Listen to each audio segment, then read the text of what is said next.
Hello everyone and welcome to the Alisa Show. Today we have two special guests. Our first guest is Ann Bradstreet. Please welcome her.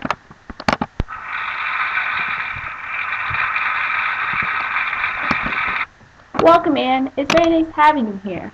I know that a terrible thing just happened to you, so I appreciate you for taking your time and talking to me. May you tell the audience what happened?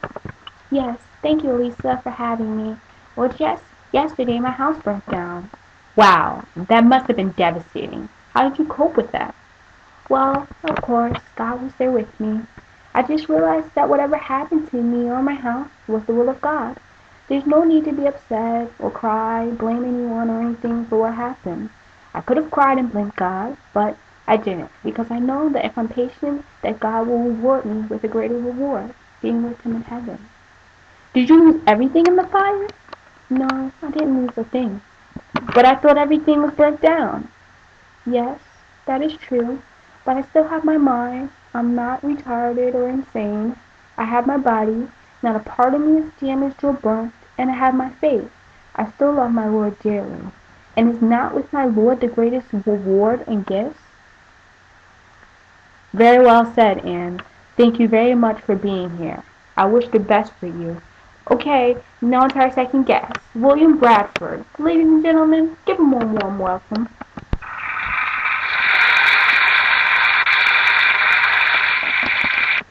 Welcome, William. Today, we're going to discuss parts of your journal of Plockmouth Plantation. In this journal, you write a lot about how everyone as a whole feels, but never discussed how you feel. Why is that? Well, it's because I know the future generations will read this journal. It's more efficient to talk about everyone else's views than talk about my own views, but to be a deserver and talk about everyone else and how they reacted. It puts the reader in the situation. Yes, it does. When I read this, I feel like I'm exactly there with everyone. Okay, may you tell me a little bit more what happened after the first harvest? Did everything still live in peace? Did everyone still live in peace? Things went just well after the first harvest. We lived in peace with the natives. We had built our houses and had plenty of food. We were able to trade a lot of corn across the seas for other things that was necessary, but we did not have. Less people became sick, and we continued to have God in mind at all times. Yes, God played a center role in your life. May you explain about God's role through the whole experience? Were there times that you doubted Him? No, Lisa.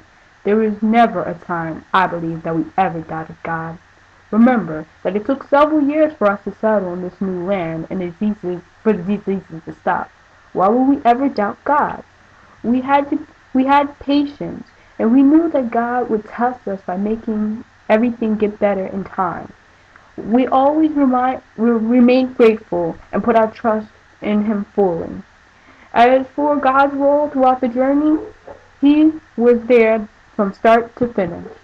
He helped us find a way to the land, keeping us protected against those who wanted to hurt us, allowing us to stay alive when the diseases spread, and rewarding us at the end with plenty of food and shelter. Yes, thank you very much for being here, William. I encourage everyone to read that journal. Well, that wraps up this show. Until next time, everyone, I'm Alisa, and this was the Alisa Show.